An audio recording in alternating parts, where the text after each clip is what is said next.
Saturday afternoon, welcome in the sportsbookreview.com. It's time to talk Super Wildcard weekend. The next 2 weeks for me, absolute bliss in playoff action. 3 games on Saturday that we have today, 3 games tomorrow. And you might be looking and say, wait a second, is this Sunday? Is this Saturday? What's going on? Nope. We are going to be live on Saturday, which we are today, and also Sunday, bringing you that action for NFC Super Wildcard Weekend, AFC Super Wildcard Weekend. The time starts now, Kyle. We got 1 hour. We only have 3 games to cover today. We can get inside the nuts and bolts of each one of these games, DFS action. I am so excited because at 1 o'clock, we don't have to wait. It's not like, oh, they put the bad game on at 1 o'clock. A banger at 1 o'clock. We're here and ready to go, Kyle.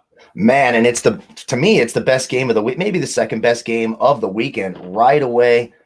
It's a little painful for me. I'm excited for the game, but I love both these quarterbacks. I'm really rooting for your doppelganger, Phillip Rivers, but then I also love Josh Allen. So it's going to be, a lot of perks and a lot of pain, but I am excited for today. It's Wildcard Weekend. Cheers to everyone. Thanks for joining us out in the chat box. And we're going to have a lot of fun today. Lots of information to go over. 3 games, 1 hour. Let's see if we can fill this hour up. Let's do it. 78,800 people have hit the subscribe button here for us on our YouTube channel at sportsbookreview.com. Thank you so much for supporting the network, the channels, all the content that we put in, both video and also written, as well as the people behind the scenes. It's what pays the bills and allows Kyle and I to come on here and talk some fun on Super Wildcard Weekend. If you haven't hit that subscribe button, please do that. It's red below. If it is, that's an issue. Flip it over to gray and also turn the notification bell button on. And every time we go live here on our YouTube channel, you'll get the information delivered so you can come in the chat box and say hello to us. Jamil's in here, Nuke Worker's in here, Kevin 5 times, Just EDMs, Randy's in here, Jake, Eric, Jay, who else in here? Casey, K69, Cody 1, Tyke's in here, Scott's in here, Jay Woke's in here, Derek's in here. We are ready to cash in and get some action and really have some fun. And we got the 3 games to kick off, Kyle, and have some fun with. Let's start right away, 1:05 Eastern time, live from Buffalo. That is the Indianapolis Colts and the Buffalo Bills. Phillip Rivers versus Josh Allen. 6 out of every 10 tickets here coming in towards the Bills. We got some late line movement here. This line sat, Kyle, around that 6.5 all week. Now all systems go for both teams, including Stephon Diggs and also Cole Beasley at wide receiver, now bumped up to 7 at some outlets. So we're seeing that full touchdown. This is a wonderful game to break down. We'll volley back and forth on this one. Just to start, weather conditions for Buffalo on January 9th. This is perfect conditions, under 10-mile-an-hour winds, sunny, no precipitation, about 30 degrees on a fast track. Both of these offenses should be able to maneuver, but here's the interesting part also. Even though Cole Beasley's in, Stephon Diggs is in, everybody you need on the offensive side of the football is raring to go. Kyle, we saw a drop opening from 51.5 on the total down to 50.5. I don't agree with it. No, I think it should go the other way. I smashed the over on this. I think both teams score. I love the Colts team total. You can get between 20.5 and 21.5. Look, I know the Buffalo defense has been playing better, but you really dig into it. You dig into that Buffalo defense. They don't pressure the quarterback. What do we always say we like about Phillip Rivers? When he can sit in a clean pocket and not be pressured. They only hurry the quarterback on 7.9% of dropbacks. That's second worst in the playoffs, only to the Tennessee Titans. They miss the second most tackles of any team in the playoffs behind only the Baltimore Ravens. They struggle against the run. They allow the 3rd most yards per carry in the NFL. They're the worst rushing defense in the red zone. The Colts are a legitimate live dog here. Now, do I still think the Bills, if you're betting a side, do I think the Bills are the side you take? Absolutely. They just have the look and the feel of one of those teams who are red hot. They're scoring on anyone. They're averaging, nearly 38 points a game since week 9. They're absolutely crushing people. And on the other side, the Colts defense is digressing and going in the wrong direction since the first 10 weeks of the season. So it absolutely makes sense to me that you would take Buffalo. But I like the over here. I think both teams get into the 20s. I think Buffalo gets into the 30s. A 31-24 score makes a lot of sense, like we talked about on Thursday. But you're not crazy taking the Colts because I do think they are one of the live dogs this weekend.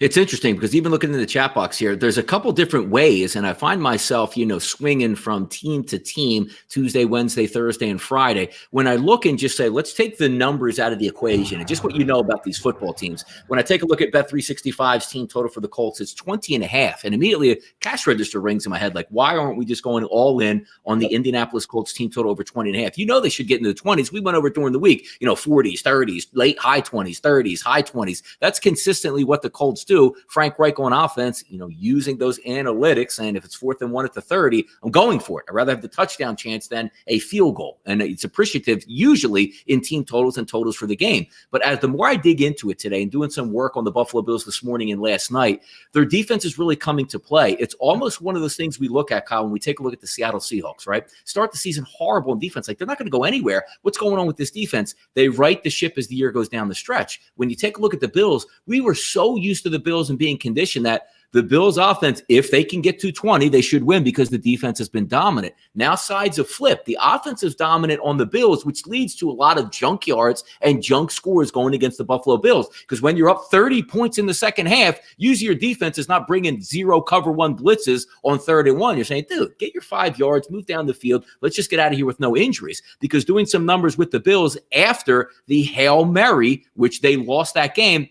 And by the way, Kyle, if they don't lose that game on that Hail Mary pass, they win 10 straight heading into the playoffs here, the Buffalo Bills. But since that game, they got the bye week, corrected their defense. They've been averaging on defense under 8, already on 18.3 points per game, which is unbelievably good in the NFL. Now, here's the crux of the argument also that I looked at and said, all right, we're looking at a lot of these games, particularly the last 6 games after the bye, and saying, look at these scores. I mean, they're blowing everybody out. So I want to fine tune this and say, is Buffalo's defense really a product of, playing better football, or is it really just, they're blowing teams out, letting up yards? In the first half of these games, I tweeted out earlier, only 8 points per game in the first half for the defense. That's when everybody is playing true to win, because once you get into the second half and you're beating the Dolphins by 30, and you're crushing teams by 21 plus points, the defense does let up. This defense, Kyle, has been absolutely on point in the first half, and that should be able to set the tone today here in Buffalo.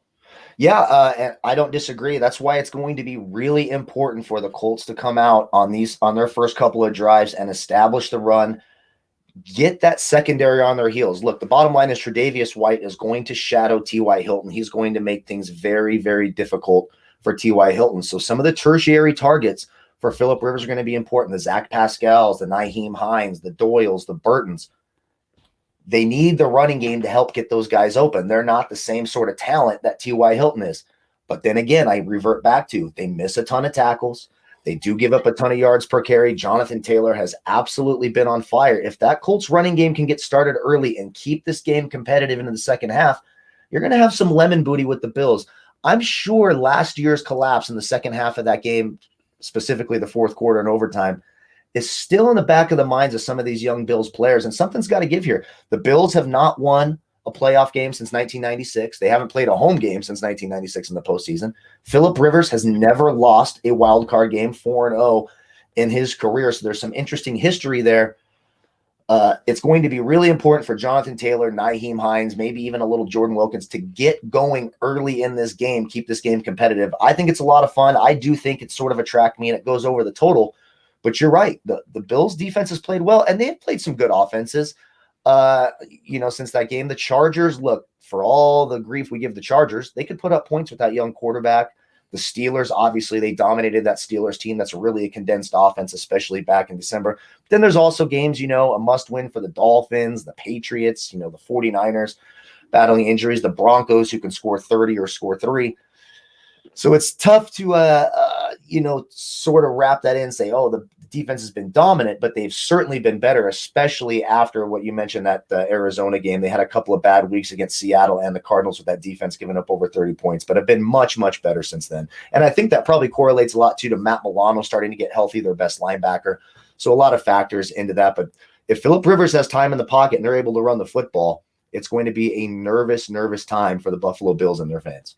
No, and when you take a look heading into the playoffs, and again, I like to take recency bias, and say, how have you done for me lately? Not last week or the week before. Give me like the final month is where you're cruising into playoff mode.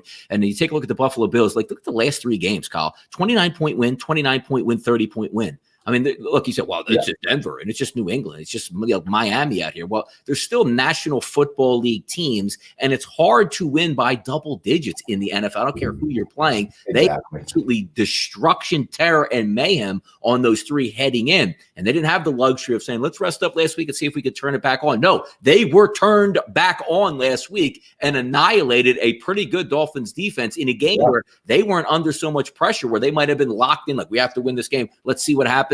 56 points on the Dolphins. So I think it'll get like that today. Probably not. But what you're getting out of the Indianapolis Colts is one of the best play callers, the best game preparers in the league, and Frank Reich. They will be going for it on 4th down. And I see Tyke Tapper. I do agree. I mean, anytime you get a team with under a half to kick a field goal and a half, specifically the Colts, they're going to be able to score. But the only thing that scares me in this is Frank Reich knows going up against the Buffalo Bills, maybe on the first drive of the game, but after that, you kick field goals against the Bills, you're getting stomped, and they know that. Now, unless you have 4th and 9, 4th and 11, if you're going to take the points. But anytime he gets that 4th and 2 or less on that opposite side of the 50, the Colts are going to be going for it, because with the Colts get to 17 points, 21 points, they're not winning this football game. Frank Reich has to have a counter clock in his head that goes, I need 28 plus to be competitive in this game. That means we're not going to ground and pound all the way, because the point of emphasis for the Colts is we want to see Jonathan Taylor. We do. But just running the football with him 30 times is not beating the Buffalo Bills. You must be explosive in this football game, and he understands that.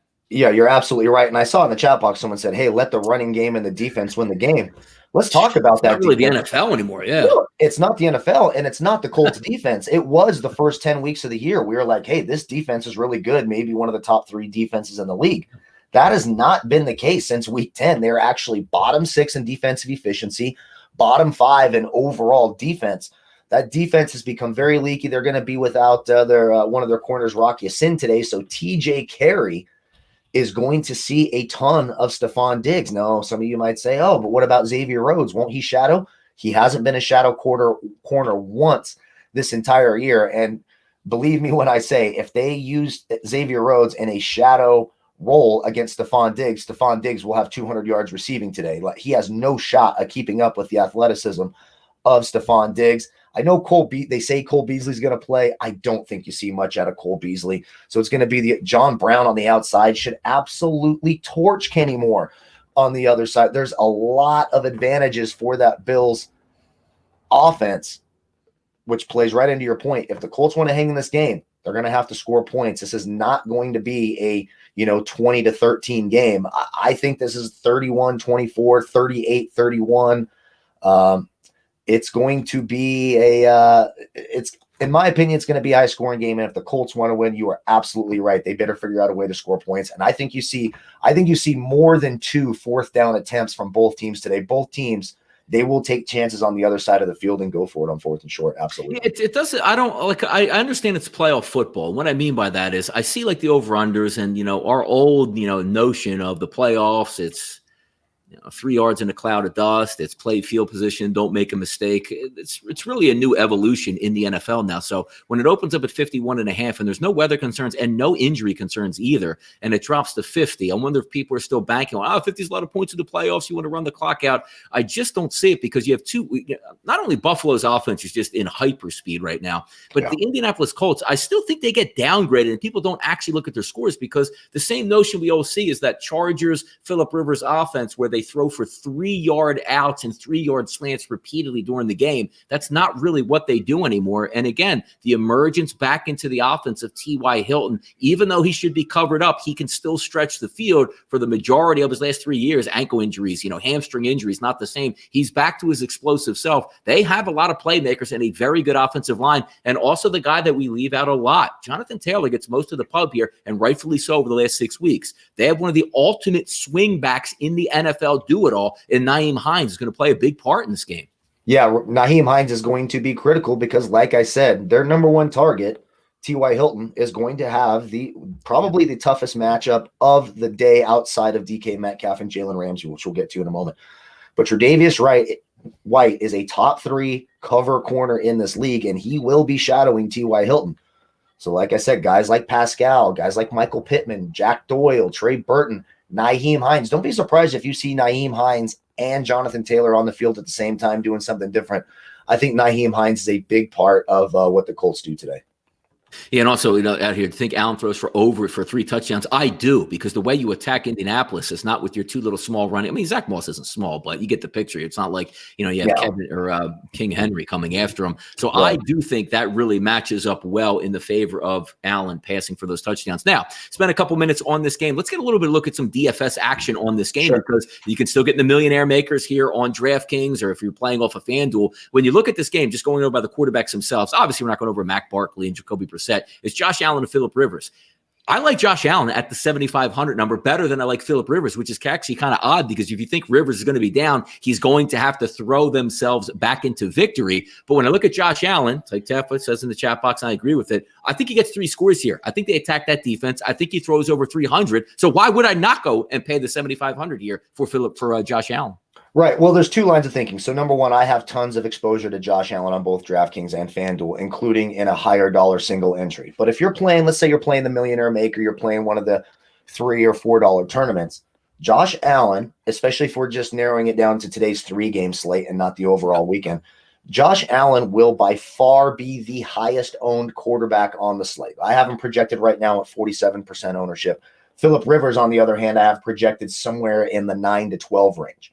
So Phillip Rivers is going to be a lot lower owned. So if you're looking to be contrarian and looking to be different and do something different, Phillip Rivers is a nice play. Now, Josh Allen has one thing that Phillip Rivers has never had and will never have, and that's huge rushing upside. He could run the ball himself into the end zone outside of a first and goal from the half-inch line because of a penalty in the end zone. You're not going to see Phillip Rivers get a rushing touchdown. So there's the big upside for Josh Allen. But keep in mind, he will be very, very popular. So if Josh Allen goes out and he gets 25 DraftKings points, hey, that's fine. We like 25 out of our quarterback. But if Phillip Rivers gets 23 at, $2,100 cheaper, you have just leveraged yourself into possibly the winning lineup, and you've set yourself ahead of half of the field. So yes, I love Josh Allen. I have him in some of my higher dollar single entries where ties and ownership aren't as big of an issue. But in those big tournaments, I have more exposure to Phillip Rivers simply because I'm trying to be scared. Money doesn't make money. I'm trying to be different, find myself at the top. And if I can look, there's another quarterback today. We'll get to him. It's the last game of the slate with upside at a cheaper price. That's going to be lower owned. Phillip Rivers is your guy. No, I hear you on that. Take a look at running backs in this situation. Jonathan Taylor is going to get the majority of the eyes because people are expecting him to get 25-plus carries in this game and dominate on the ground. But the guy I'm actually looking at on Indianapolis side of the football is Nyheim Hines. To me, I don't have any Buffalo guys on my roster today for my millionaire maker, Zach Moss and Singletary. I think they can operate and do well, but the guys I'm looking for to cash in, you would figure Taylor's probably going to cash in for a touchdown offense. But if they're down late, maybe I can get 5 catches out of Nyheim Hines and maybe a touchdown. I'll pay the 4,700 as opposed to 7,900 there with him. Yeah, now look, Jonathan Taylor, I like Jonathan Taylor. I have a ton of him as well, but I also have a ton of Nyheim Hines. And Nyheim Hines, when you're looking at the 2 sites, so a lot of you play FanDuel, a lot of you play DraftKings. Important to remember, on DraftKings, you get a full point per reception. On FanDuel, you only get the half a point per reception. So I like Nyheim Hines exponentially more on DraftKings, where you get that full point per reception. Look, he's going to be targeted multiple times, especially if you expect the Colts to be playing from behind.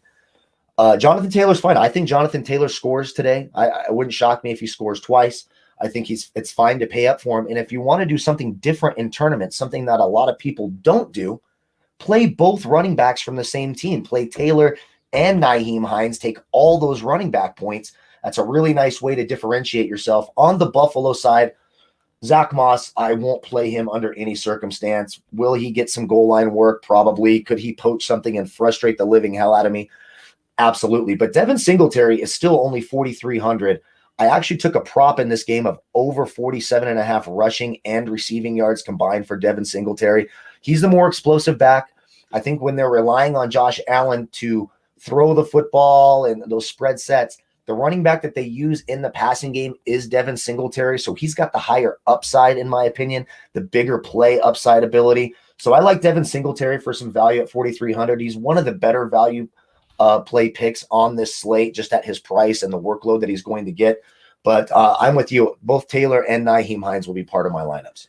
Interesting stuff here. Take a look at wide receivers, tight end, and defense here in this game, and then we'll skip over to the next game on the day. When you take a look at Stephon Diggs, banged up a little bit, Cole Beasley banged up a little bit. Those are the two leading wide receivers, 7,700 and 5,300. T.Y. Hilton sticking out at $5,000 for the Colts. Where are we going in this spot here, Kyle? Well, Stephon Diggs is obviously a beautiful stacking option with Josh Allen. I like Josh Allen quite a bit here. Josh Allen and Stephon Diggs. Now, the problem is, again, he is going to be very highly owned. I have him projected right now at 72% ownership. Now, there's two ways of thinking about this. Look, I could fade him, and everyone else plays Stephon Diggs, and if he has a bad day, I've just set myself apart from the rest of the field. That makes a ton of sense. But there's also the other side, like, look, he should have a field day with the secondary. And if you don't have the guy who scores 35 or 40 DraftKings points today, you are absolutely not going to win your tournament. So I have a ton of Stephon Diggs. And he's got a good matchup. He's going to see a bunch of TJ Carey today without Rock Ya-Sin, who someone mentioned has been out for a while. Gives up, hasn't given up a ton of fantasy points per route ran against, but you got to remember, not a huge sample size there. The Colts secondary has been regressing instead of progressing. If you're looking for some value, I think John Brown, let's say, look, maybe you want to pay up for some other positions. I think John Brown is a nice stacking option. He got on the field last week, got 4 targets, scored 17 DraftKings points, hasn't scored less than double-digit DraftKings points in his last 3 games. Big play upside on the other side of the field with a defense that's going to focus on Stephon Diggs. I think John Brown is a nice play. If you're looking for some pain, as Akbar asks in the chat box, you're looking for some pain right now, guys like Zach Pascal, I think, are going to be important in this offense. He's sitting there at 3,700 on DraftKings, 5.3 on FanDuel. I think he's interesting in this game. And another one, I know that they say Cole Beasley's going to play. I don't expect him to have a full complement of plays. A guy like Isaiah McKenzie, who had a great week last week with a couple of touchdowns. Even if Beasley's 100%, McKenzie's still involved in the red zone, those sort of jet sweep options that they do. 9 targets last week, turned that into 31 DraftKings points. He's sitting at 3,300 on DraftKings, 4.9 on FanDuel. I think Pascal and Isaiah McKenzie are some interesting value. Even Michael Pittman hasn't had a big game in a while, but he's sitting there at 3,500. That could be something interesting. If we're looking at the tight end position today, there's 2 tight ends for the Colts. Trey Burton, Jack Doyle. Trey Burton has that touchdown upside. You're going to see more targets for Jack Doyle, but Dawson Knox has really started to emerge as a target for Josh Allen. You remember late last year, early this year, he sort of disappeared from that offense. But if you watch now, he's sitting here at 3,205K. His last 5 weeks, he's got 3 games of 10 or more, 8 targets last week. If you are looking for a sort of interesting tight end play in this game, Dawson Knox at 3,200. And then both these guys here, 2,900 for Jack Doyle, 2,800 for Trey Burton. They could be a little bit interesting. Again, the Bills were 25th against opposing tight ends. So that's something to look at. When it comes to defenses, I'll just make this real quick. 0 interest in either defense and DFS. There's much better options today. Guy, hey, look, thanks for covering me. Hey, you never know when you get a little strike here, a little blip on the radar, which means my internet flickers in and out. Kyle holds it down, and we continue with the show. Did you drop the knowledge on the tight ends and the defense here, Kyle? Tight ends, defenses, wide receivers, matchups, it's all covered. We're ready to rock into the next game. There you go. Keeping it live, keeping it professional. Let's have some fun with the next game here as we got a 440 star, Kyle, and a lot of undecideds. Why? Not because we don't like where we're going here, but who the heck's going to play quarterback for the Los Angeles Rams? Is it going to be Jared Goff or going to be Kyle's guy, Wolford, coming in this one? I actually don't think it matters all that much either way, but I do think Jared Goff is going to get the nod. But if he doesn't, at least you got Wolford in getting a little bit of NFL action previous week. We have a 3-point line across the board, opened up at 4.5, but now we see 42.5, 43s across the board with the total. As I look at team totals here on both sides, the Rams sitting around that 18.5, 19.5 realm, and then the Seattle Seahawks around that 22.5. To me, I look at this game, and boy, again, it really sinks in on messing with you like a brain teaser. I got Russell Wilson versus a guy who might have 3 pins in his throwing thumb going to play today, or John Wolford, 1 start in the NFL, and I'm not taking Russ at home. Seattle Seahawks 7-1 this season, even with no fans. What am I missing here, and why am I looking towards the Rams to try to cover the spread? Well, me being more of a team total better, I actually think there's more value in the Rams team total, Kyle, around that 18.5, 19 range than I do the Seattle Seahawks at 22.5. It's an extremely low number, but these two teams are playing defense the way you're supposed to play defense heading into the NFL, or excuse me, into the NFL playoffs, but the offense is being mismanaged. Russell Wilson is not Russell Wilson over the first half of the season. Something is missing, whether it's DK Metcalf banged up at this time, Tyler Lockett's been banged up, maybe just the wear and tear on a quarterback that's put the weight of his franchise on him for the last 10 years. How do they get back into this game and win it? I still think Seattle wins this football game, but I actually like the Rams team total better. I actually agree with you there. And there's a lot of interesting tidbits for this game. This is a really tough game. Look, it's the third time they're playing each other. The games that they play tend to be low scoring. Russell Wilson throwing out, if you look at his last 4 games, outside of the very first game in 2019, before the Rams had traded for Jalen Ramsey, they still had Marcus Peters, for Christ's sake, on that team. He hasn't had a big game against this defense. The Rams defense is the best defense in the league. And then you sort of look, okay, where are the points going to come from for Seattle? Because the front 7 for the Rams, dominant. The secondary, dominant. When you look at DK Metcalf and the big playability of DK Metcalf, in the 2 games this year, he was matched up 53 times with Jalen Ramsey, where Jalen Ramsey was the closest defender on DK Metcalf. You know what DK Metcalf had in those 53 routes? 1 catch for 11 yards. It's been an absolutely dominant performance by that Rams defense against the Seattle offense. But you're right. So it looks like Jared Goff is going to try to give it a go. I guess, again, we won't know. Sean McVay is being real, tight-lipped, as they like to say about this. But if Jared Goff does go, how does that thumb feel? Do they get off to a slow start? That's why I like Seahawks first half in this game. If they go with Walford, does the moment get to him? How the Seattle defense, the Seattle defense pretty good at practicing against mobile quarterbacks, one would think. And is he going to be able to exploit those, matchups, those really good matchups that they have in the secondary? Now, Seattle's defense has been playing better. So I just had to stop thinking about this for a moment and say, you know what? Just like Donnie, I can't outthink myself here. Russell Wilson at home in the playoffs versus either a Jared Goff I don't trust when he's healthy, and now he's banged up. What do we get out of that thumb? Or John Wolford. To me, the decision was easy. I like Seattle. I think this is a low-scoring game. I'm actually taking the under on this. It's a low number to take. I didn't put a ton on it. It's part of a parlay piece, and if it hits, it hits. If it doesn't, it doesn't. I just don't see a lot of points here. The Rams defense, very good. Seattle's defense playing better. Not sure I trust that Rams passing game, leaning more on the Rams running game here. I like Seattle here, but again, I don't think you're crazy for taking the Rams. The Rams are absolutely a live dog in this spot. Yep, and when you take a look at what you're getting back and what you're not getting back, say Jamal Adams, I'm going to be out there, Well, when you hit a freight train in the hole and your shoulder's banged up, you might only be playing 1 quarter in this game. We'll see how that adds up, and he's a really big part. He stinks coverage-wise, but he's such a playmaker inside the box. But when you take a look at the Rams offense, let's go over 3 key components here, which you probably didn't have over the past few weeks, or at least 100%.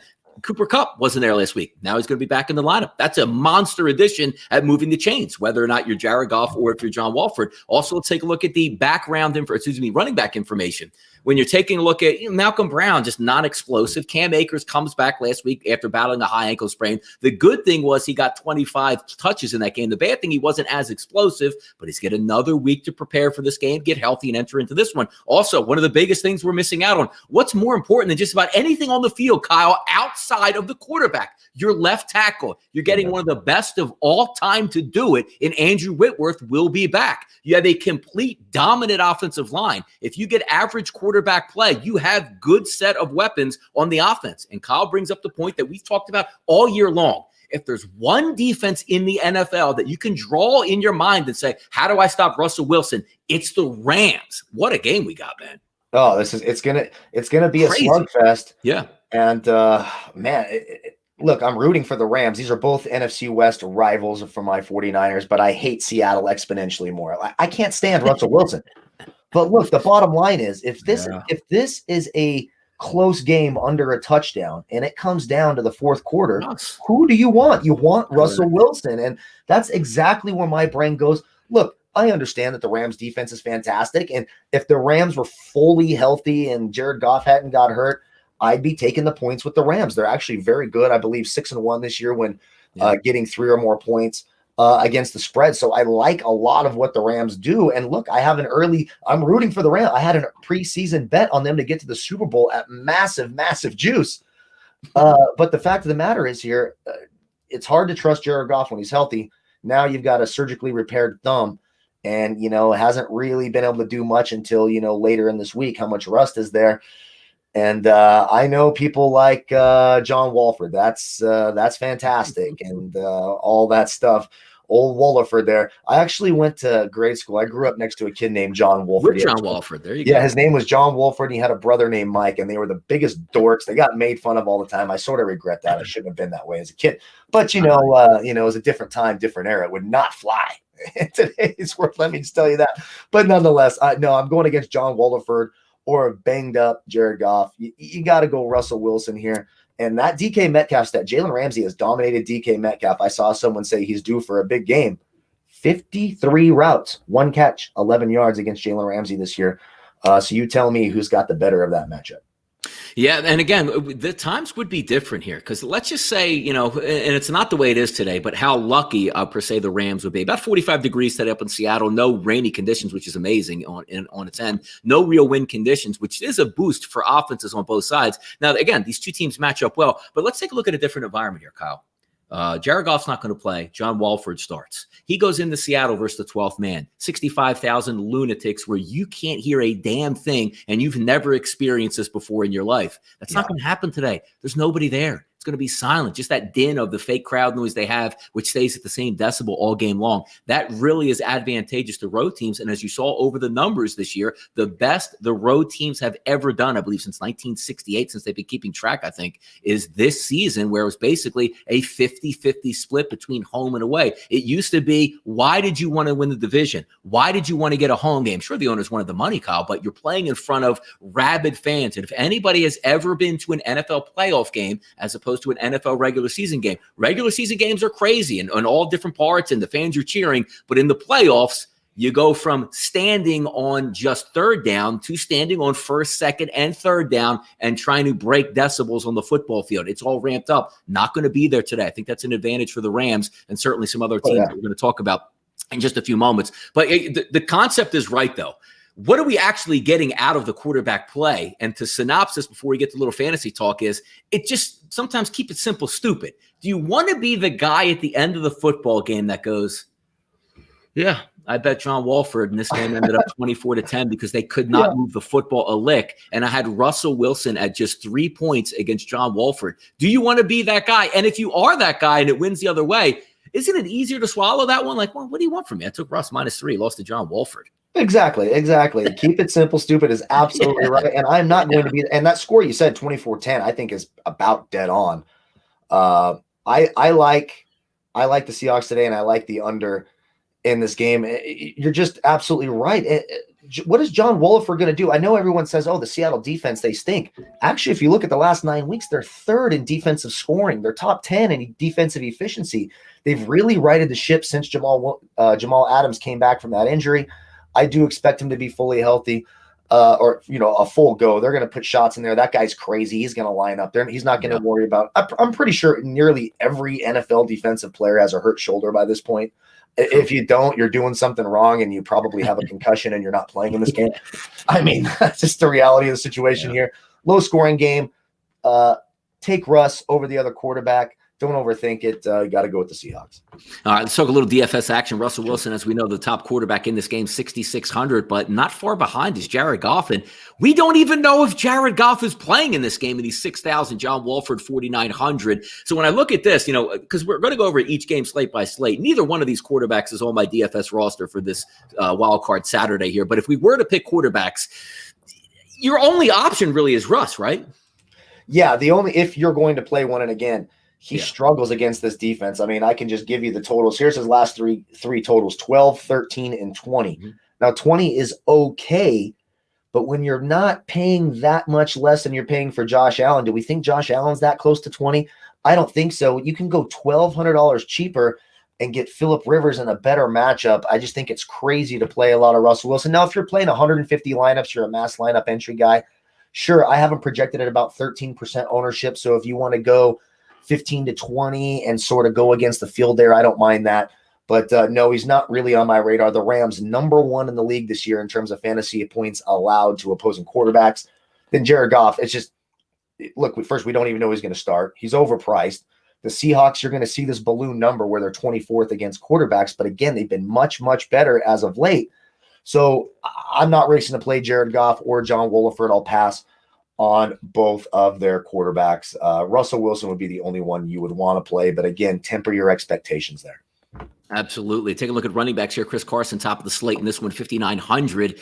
See Carlos Hyde at 4,400, banged up. But there's one guy in this roster here that I've rostered in this game, and that's Cam Akers. And it's just from a usage standpoint, being on turf. If I'm trying to look, Chris Carson should get the majority of the play. Going up against that Rams defense might be a little bit tough sledding. But as we like to say, Kyle, a lot of cooks in the kitchen on the ground for Seattle. When I look at the Rams, specifically if Cam Akers is healthy, which 25 touches or so last week allows me to believe he is healthy. He's one of the only cooks in the kitchen, and he's only 5,100 this week. Yeah, for me, it's the best value money play for just based on volume alone at running back this week. Now, look, yeah, he was hurt, but still 21 carries, 4 targets, turning into 12 points. He gets in the end zone here. He's money. Now, I do have him projected at 38% ownership. He's going to be pretty popular.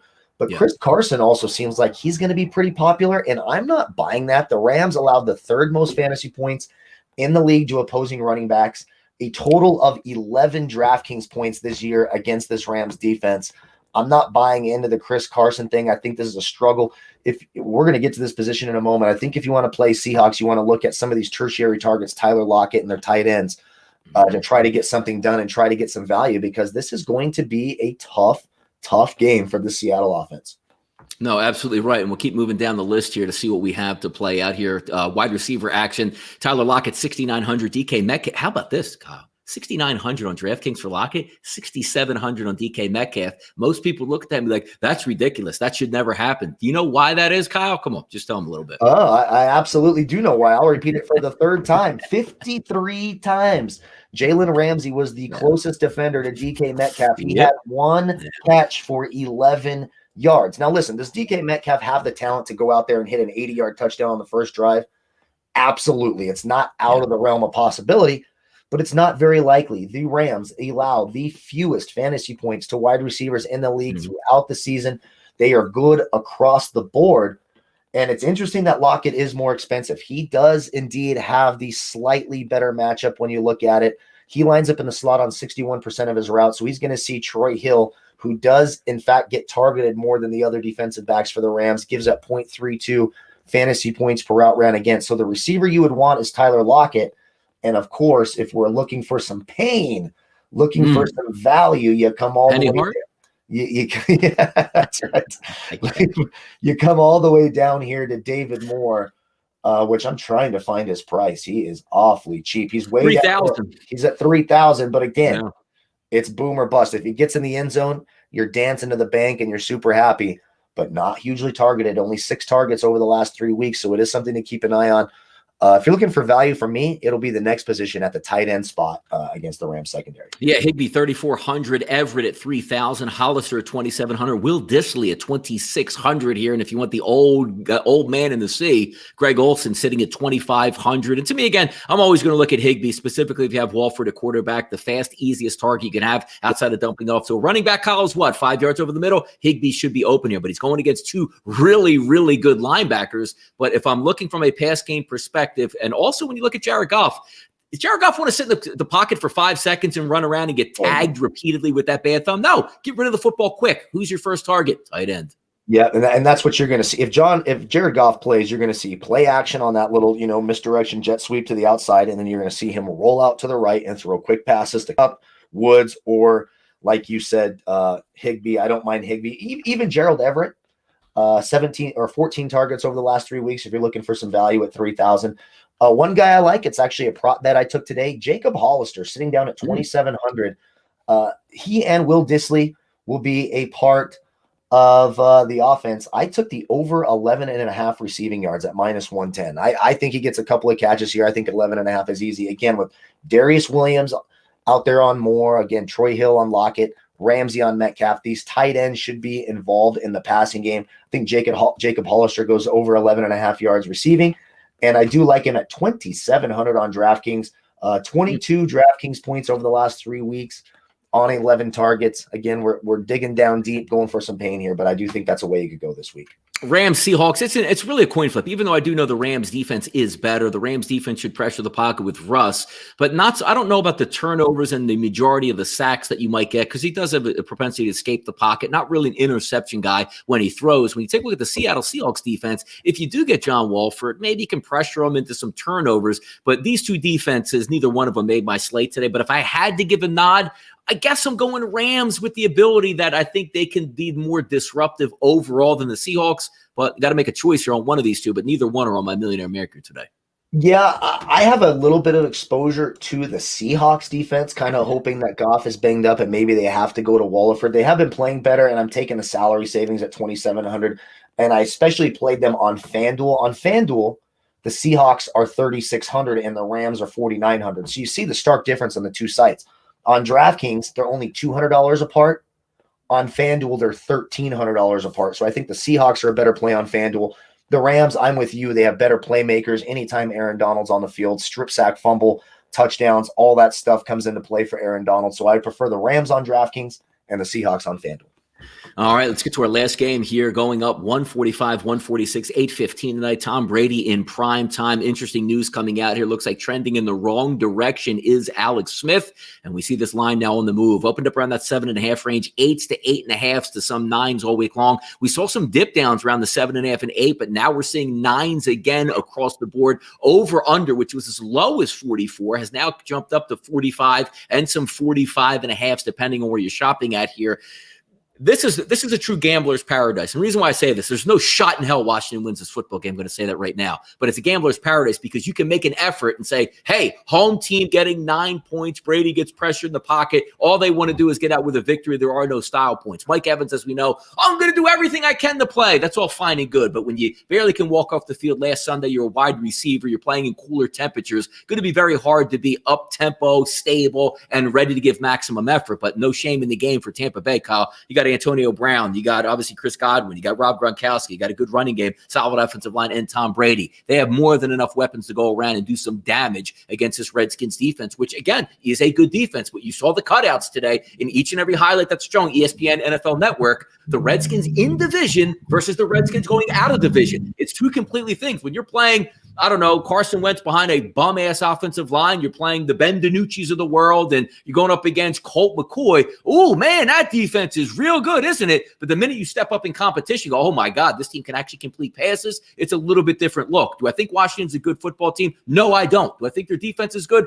I do. But the crux of the argument is going to come down to is, what does Tampa Bay have today? Are they going to come into the game and slow roll it? Meanwhile, like, hey, Washington, he can't really beat us. Let's just not beat ourselves and walk out of here with a victory 21-16 or 21-14 in that range. Because when I'm looking from a covering perspective, it's hard to cover in a playoff team 9 on the road. But disaster is waiting to happen, Kyle, for the Washington football team. If they go with Alex Smith, who already has Civil War leg now compounded with a bad calf, he can't get out of the way. He can't throw for more than 5 yards. 3rd and 11s turn into swing passes out of the backfield. And hey, Antonio Gibson, shake 7 guys out there to try to get a first down for me. If not, we're not moving the football. That is great for an under. If Washington wants to win this game, go to your better quarterback, the younger kid, Taylor Heineke. Move around, roll him out right, roll him out left, hand the football, make plays with your feet. Alex Smith starts and plays this full game.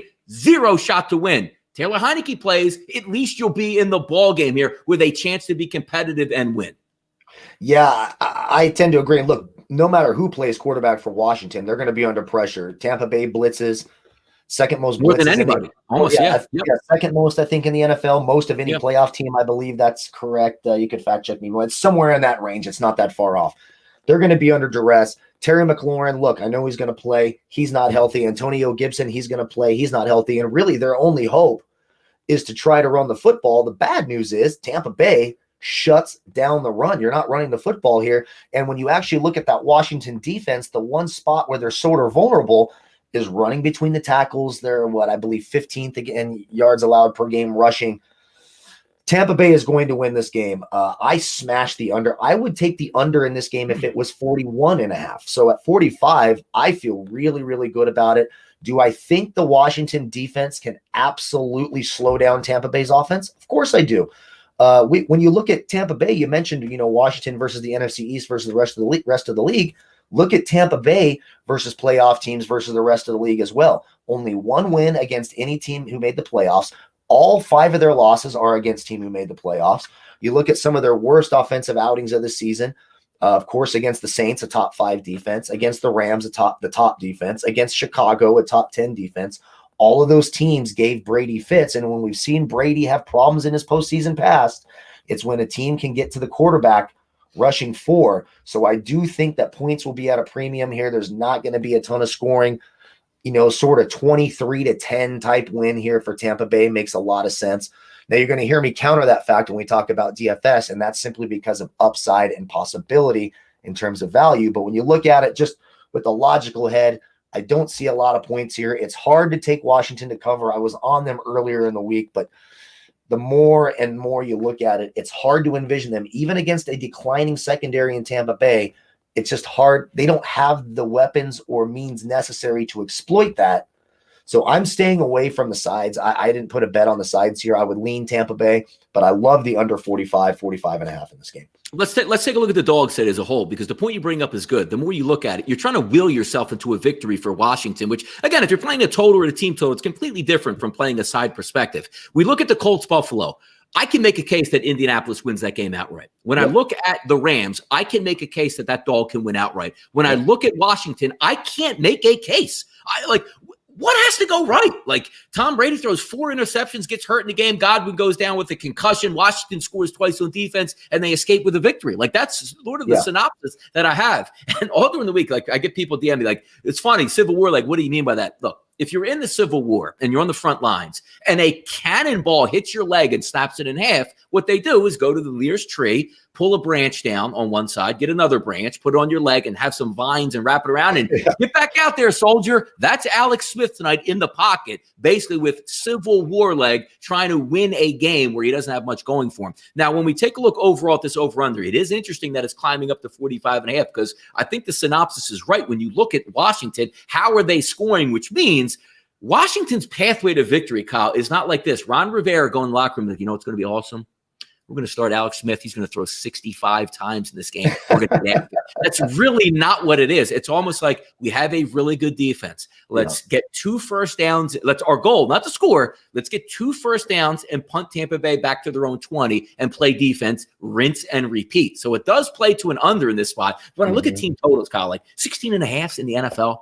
Like 16.5. That's like, you get the ball to start the game. You have a nice little drive. You kick a field goal. You get a tip ball interception at midfield. You drive down. You can get a touch. And all, you know what I mean? 16 is an absurdly low number that's sitting out there, isn't it?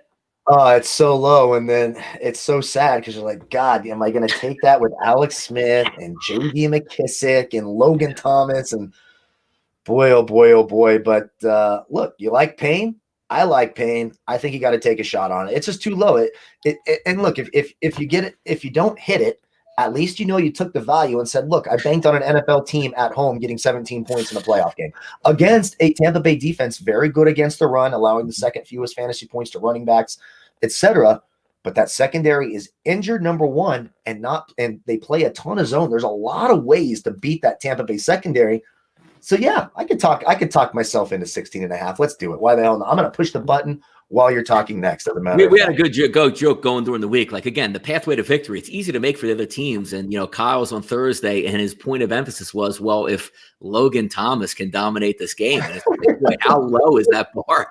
We actually said that your key component in the game is Logan Thomas dominating for a chance for victory. So it's interesting stuff. Let's take a look at the fantasy aspects of this game. Tom Brady, Alex Smith.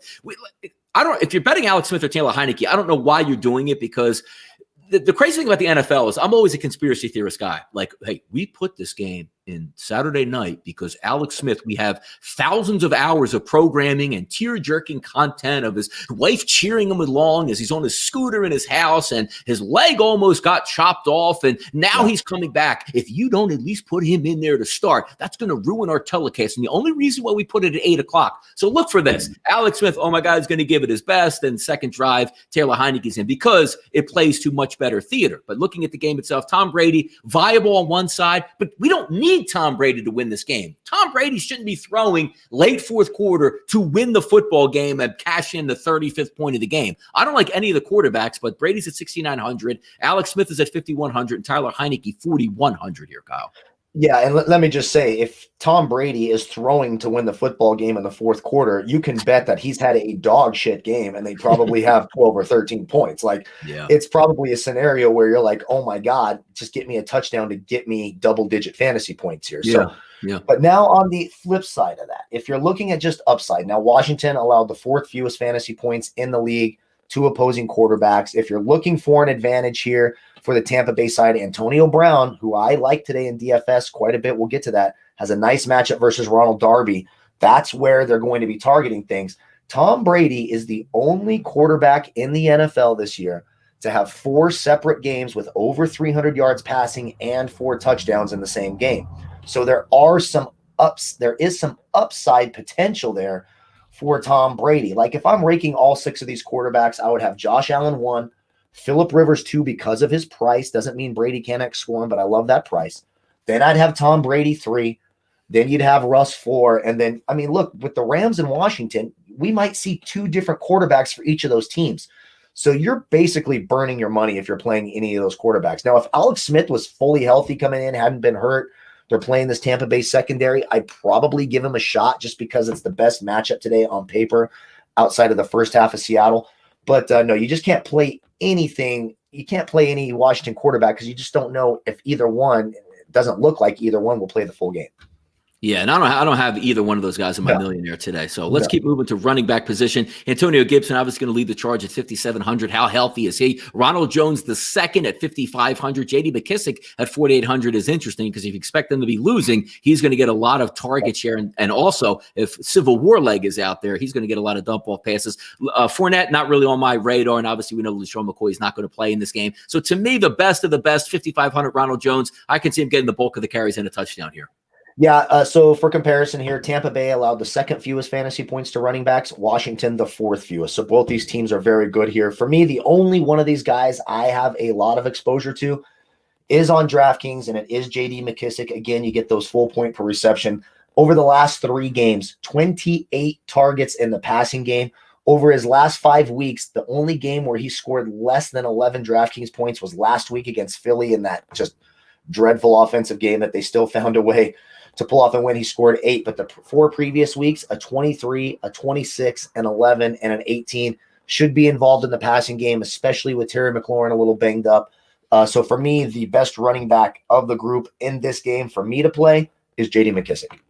And get quickly to wide receivers, tight ends, and defenses now here. You know, Chris Godwin's going to get the majority of the share. Obviously, I don't think Mike Evans is going to be all that impactful today, but he's 7,000. There's another guy on that team I like even more. Antonio Brown, 6,100. I think he has a big day today. Me too. And hey, real quick before we finish this off, we're at 90 likes, almost 500 of you watching. If we get to 100 likes, that'd be nice. Hit the thumbs up button. Do not make me get flashing here to yell at you guys. I will do it. Hit that thumbs up button for us. We really appreciate it. We don't need to be going to the unemployment line during the NFL playoffs. So hit that thumbs up button. Look, 460 watching. Thank you guys very, very much. So when it gets to wide receivers right here, Cam Sims, Steven Sims Jr. have nice matchups against a banged-up Carlton Davis and Sean Murphy-Bunting, who allows the second most fantasy points per route ran against of any team in the playoffs at 0.45. So I like Steven Sims Jr. for some pain in this game. If you're looking at the Tampa Bay side, another prop bet that I took, now it's juiced up. It's minus 150, so I get it. But I took Antonio Brown over 4.5 catches. You just look what he's been doing. You look at the injury to Mike Evans. I highly doubt he is fully productive today. So you're getting Antonio Brown here around 6,100, 6.5 on FanDuel. He's been targeted 27 times over the last 3 weeks, converting that into 74 DraftKings points. I think Antonio Brown is fantastic. Now, when you look at the tight end spot, Logan Thomas is going to be the most targeted player, most likely for Washington. Tampa Bay allowed the 10th most fantasy points to opposing tight ends this year. And I also like Gronk in the red zone. I think Brady makes it a point to go to Gronk in the red zone today, sitting there at $3,900, $1,000 cheaper than Logan Thomas. I like both of them. And I got to be honest with you, I have a ton of Tampa Bay defense in this one, depending, especially if Heineke plays, you got some pick six potential there. I also have some Washington to be contrarian, getting some value. Both defenses are certainly in play for today's DFS slate. Great stuff today. 3 games on the card. Just looking at plays right now. If I'm going to pick, a side and a total in each one of these games, I'm going to take the Indianapolis Colts team total over 20.5 showing up on Bet365. Also going to take a look at Seattle with the -3 in the second game. I don't love the game, but it's Russ versus Walford or banged up Jared Goff. I'll take the 3 points with the home team here. And then the Washington game at night, I'm going to actually take the over 45 in that game because I do think that Washington is going to be able to score in the high teens just out of default. So I'm going to go a little contrary in that game. What are you looking at here, Kyle, in these 3 games? Well, I'm with you. I took the over game to over 51. I took over 51.5. I'll take the over 50.5 in the first game, and I like the Colts team total as well. I got Seattle -3. I'm right there with you. And in that last game, will be a little bit different. I'm going to take the under 45. I think Tampa Bay wins this game, but I don't see either team getting into the 30s. 24-10, 23-10 makes a lot of sense. So I'll take the under 45 in the last game.